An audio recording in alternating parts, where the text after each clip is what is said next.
संस्कृति का 5वां अध्याय। आज का विषय ये है। मेरे लिए बहुत इंटरेस्टिंग और मज़ेदार सब्जेक्ट है संस्कृति और सभ्यता। तो आइए पहले संस्कृति को ही थोड़ा समझते हैं। संस्कृति और सभ्यता क्या है, हल्का फुल्का डेफिनेशन। देखा जाए तो हमारा पूरा जीवन जैसा है, जिसमें हमारी सोच, हमारा खान पान, हमारी पोशाक, हमारा म्यूज़िक, हमारा जीवन दर्शन है भी या नहीं भी है, और हमारी भाषा, हमारा धर्म में विश्वास, किस प्रकार का धर्म, हमारा समाज, हमारे समाज शास्त्र, हमारे धर्मशास्त्र, हमारा संगीत,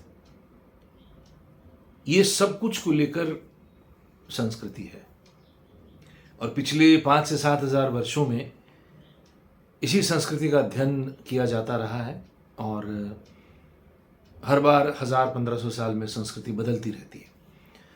तो 5वां अध्याय, पहले तो कुछ लोगों के लिए आश्चर्यजनक होगा कि ये 5वें अध्याय से क्यों शुरू हो रहा है।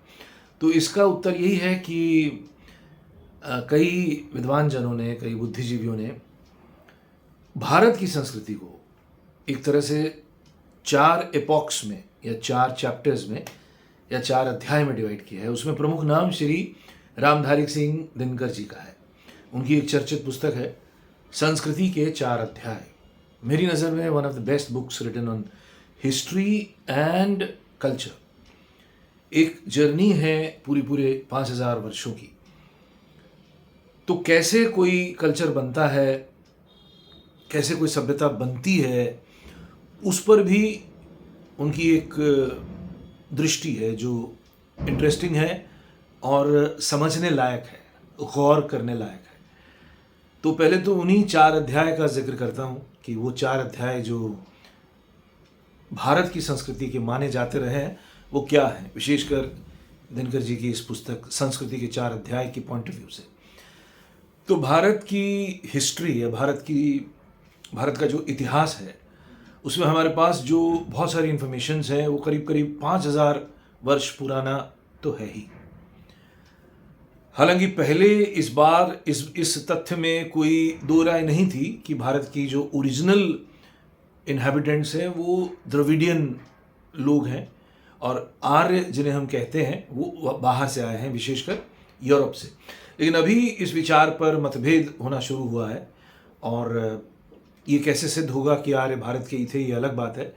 लेकिन फिलहाल के लिए हमें मान के चलते हैं कि एक मेजर ट्राइब, एक major group of human beings बाहर से इस देश में आए, जिसे हम भारत देश कह सकते हैं, जो लूजली यूनाइटेड था।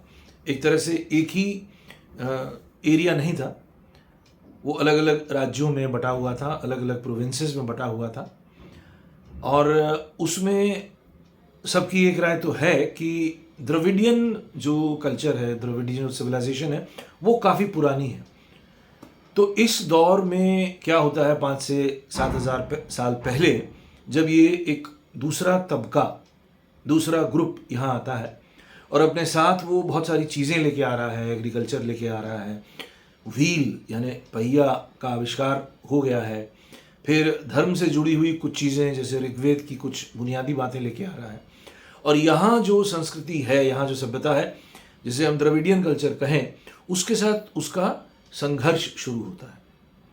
संघर्ष में पहले तो वॉर जैसी स्थिति है, और उसमें दूसरे को लूटने का ही मनोभाव है, क्योंकि जीवन सर्वाइवल के इर्द गिर्द ही पूरी तरह से था।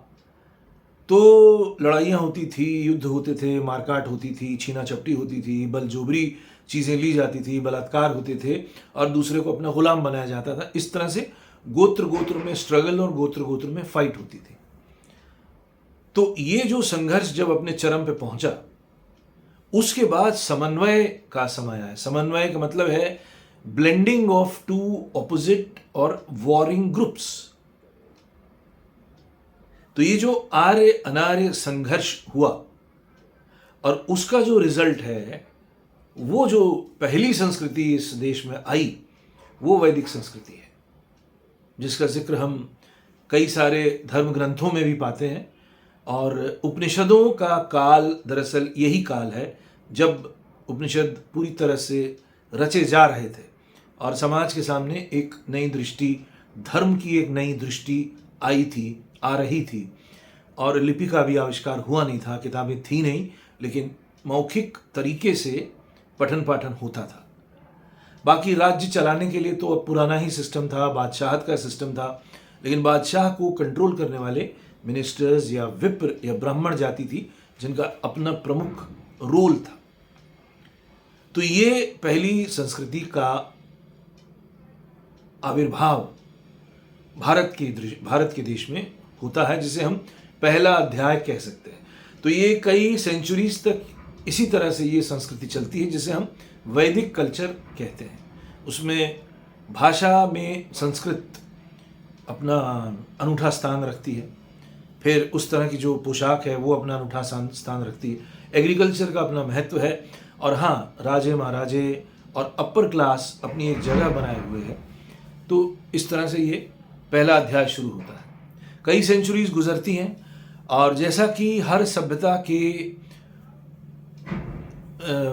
जीवन में ऐसा आता है कि उत्थान के बाद पतन अनिवार्य है। तो पहले जब ये संस्कृति आगे बढ़ी, अपने क्लाइमैक्स पे पहुंचने के बाद इसका पतन होना शुरू होता है, करप्शन या डिकेडेंस शुरू हो जाता है।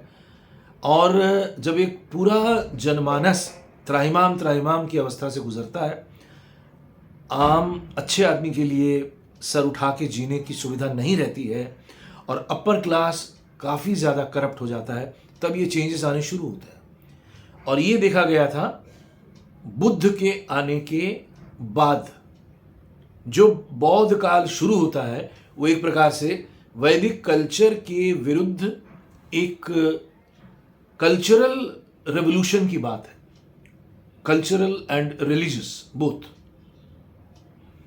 बुद्ध आए, उन्होंने अपनी सारी बातें लोकल भाषा में कही, पाली भाषा में कही, संस्कृत भाषा का इस्तेमाल नहीं हुआ, और सबसे बड़ी बात, उन्होंने आत्मा परमात्मा के अस्तित्व पर भी प्रश्न चिन्ह लगा दिए और नैतिकता पर जोर दिया।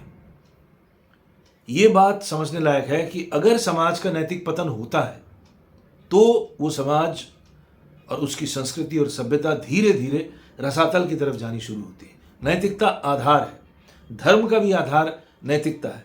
अगर हम धर्म की बड़ी बड़ी बातें करते रहें और अनैतिक जीवन जीते रहें तो ये बहुत कॉन्ट्रडिक्टरी बात हो जाती है। तो बौद्ध संस्कृति एक तरफ से शुरू हुई, बौद्धिक सिस्टम एक शुरू हुआ, उसमें लिटरेचर भी आया, उसमें तंत्र भी आया, उसमें रहन सहन का ढंग आया। ये वैदिक कल्चर की यज्ञशालाओं को विहार ने रिप्लेस कर दिया। कहानियों का बड़ा एक शुरुआत होती है बौद्ध पीरियड में, जब कथा कहानियों का चलन शुरू होता है।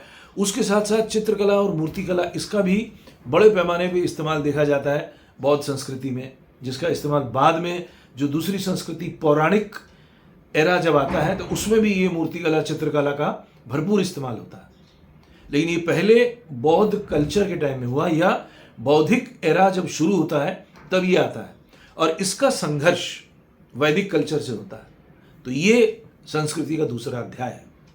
तो संघर्ष तो हुआ ही है, दोनों में संघर्ष हुआ, क्योंकि एक तरफ संस्कृत भाषा है, दूसरी तरफ पाली भाषा है। तो एक समय भारत की स्थिति ऐसी थी कि करीब 70 से 80% राज्य बौद्ध धर्म को स्वीकार कर चुके थे। ये धर्म भी सिंप्लीफाइड वे था, इसमें पंडित पुरोहित की बहुत ज़्यादा ज़रूरत नहीं थी। लेकिन हाँ, इस धर्म की सबसे बड़ी कमज़ोरी थी उसका दर्शन का अभाव, जो वैदिक पंडितों या वैदिक कल्ट वालों के पास प्रचुर मात्रा में था। क्योंकि वो संस्कृत के विद्वान और संस्कृत के रचयिता थे, इसलिए वो धीरे धीरे बहुत आसानी से बौद्ध भिक्षुओं को या बौद्धिक पंडितों को शास्त्रार्थ में हराते गए, और एक समय बाद ये बौद्ध कल्चर भी धीरे धीरे अपनी गरिमा खोता चला गया और ये डाइल्यूट होता चला गया। ये दूसरा अध्याय था, लेकिन वक्त गुजरता गया और सेंचुरीज गुजरती गई। अब ऐसा कोई डायनेमिक कल्चर नहीं है, लेकिन एक मिक्स्ड कल्चर है जिसमें बौद्ध धर्म ने अपनी जगह बनाई है और बौद्धिक चिंतन ने पूरे समाज को अपनी ओर खींच लिया है। ऐसे में विदेशी आक्रमण जो होते रहे हैं, उनमें सबसे प्रमुख आक्रमण का दौर इस्लामिक इन्वेजन माना जाता है इतिहास में। और सबसे पहले तो लूटपाट ही हुई, और फिर साथ में कन्वर्शंस हुए, और फिर बाद में वही समन्वय की नीति बनी। संघर्ष के बाद जो उस वक्त भारत की संस्कृति थी, जिसमें मुख्य पौराणिक एरा जिसे कहा जाता है, तब रामायण महाभारत जैसे ग्रंथ की रचना हो चुकी थी, खान पान एक अलग ढंग का बन चुका था, परिवार बन चुका था, परिवार का महत्व सबको समझाया जा चुका था, समाज एक लूजली स्ट्रक्चर्ड समाज बन चुका था, लेकिन कास्टिज्म अपने चरम पे था और समाज डिवाइडेड था कास्ट में, उनका अपना अपना रोल था। तो ऐसे में इस्लामिक इन्वेजन से एक नया संघर्ष शुरू होता है, और वो जो संघर्ष है वो करीब 700-800 साल चला। उसमें देखिए एक नई भाषा ने जन्म लिया, उर्दू भाषा उसी की देन है। कुछ नई पोशाकों ने जन्म लिया, ये इस्लामिक कल्ट की जो पजामा और चद्दर इस तरह की चीज़ें हैं वो हिंदुओं ने एक्सेप्ट कर ली। हमारे हिंदुओं की बहुत सारी चीज़ें उन्होंने एक्सेप्ट कर ली, और नई भाषा जैसे मैंने कहा उसका आना हुआ। कपड़ों में एक नई बात आई, हिंदुओं ने भी उस तरह के कपड़े पहनने शुरू किए। खान पान में परिवर्तन आया। इस्लामिक खान पान में नॉन वेजिटेरियन फूड प्रमुख हिस्सा है, जो भारतीय लोगों के लिए ज़्यादा नहीं था, कुछ लोगों के लिए था, लेकिन अब ये नॉन वेजिटेरियन फूड भी जीवन का हिस्सा बन गया। तरह तरह के नए डिशेस आए, उसे हमारे लोगों ने स्वीकार किया। म्यूज़िक में एक समन्वय आया, सूफ़ी कल्ट, यहाँ के लोगों ने सूफ़ी म्यूज़िक यहाँ पे स्वीकृत हुआ।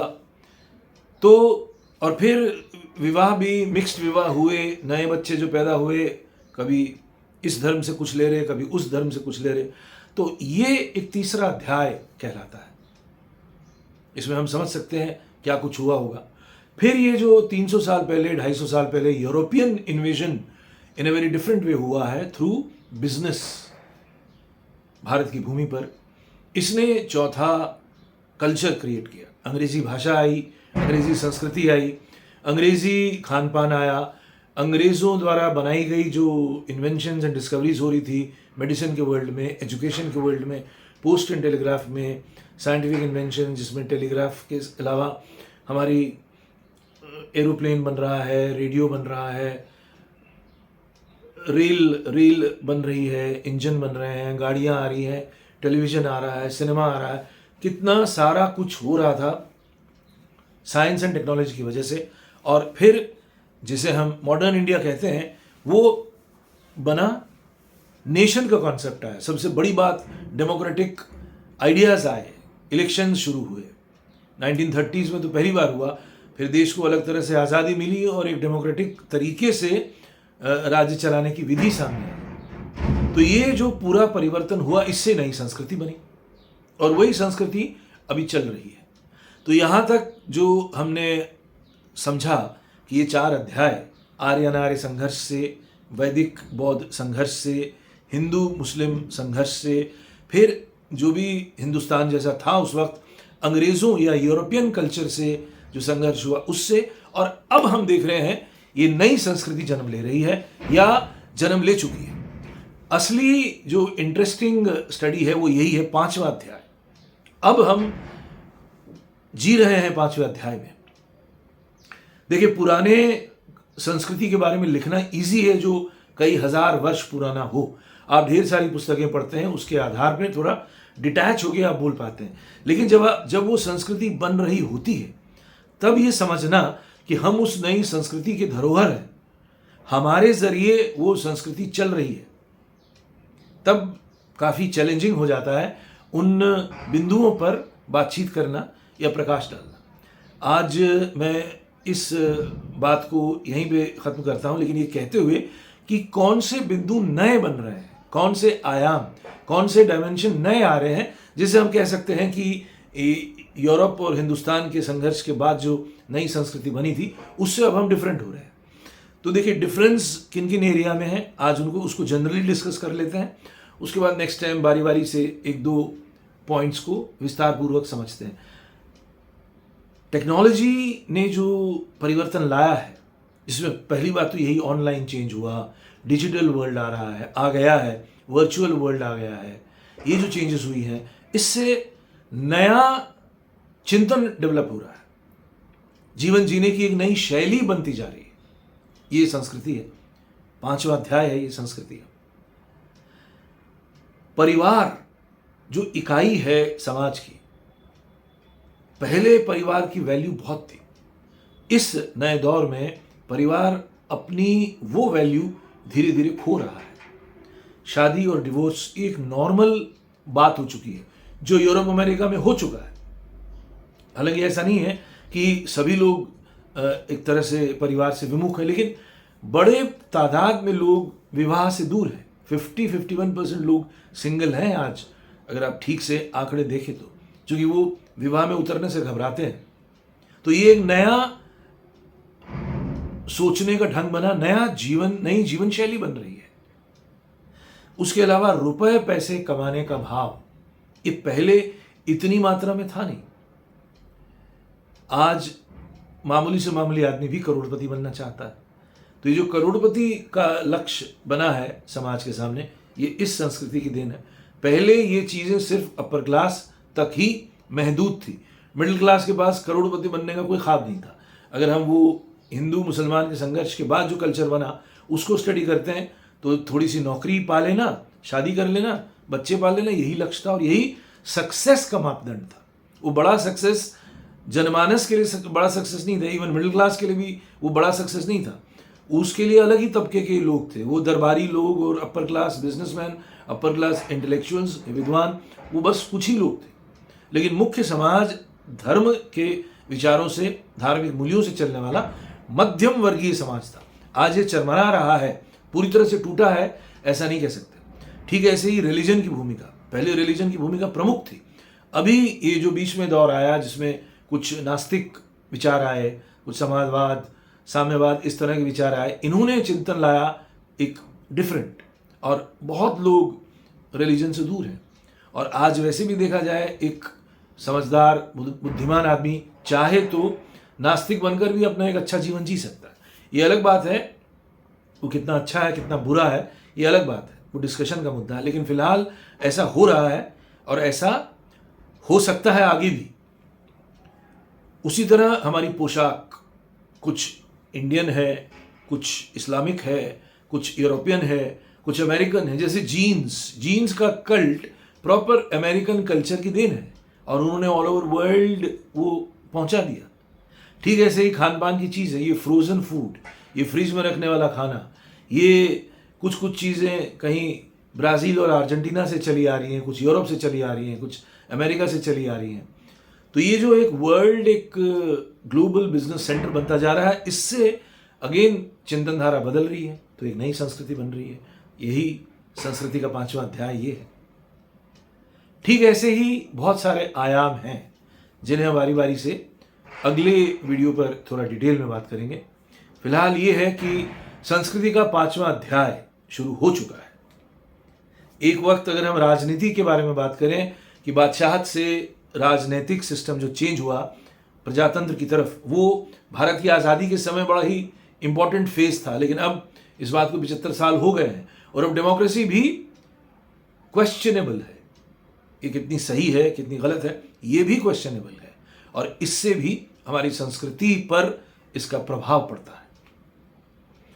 तो ये आज की बातें रही हैं संस्कृति का 5वां अध्याय, और हम इस 5वें अध्याय में जी रहे हैं। और इसीलिए हमारे जो सुख दुख हैं, हमारे जो आशा निराशा है, इन तमाम वजहों से है।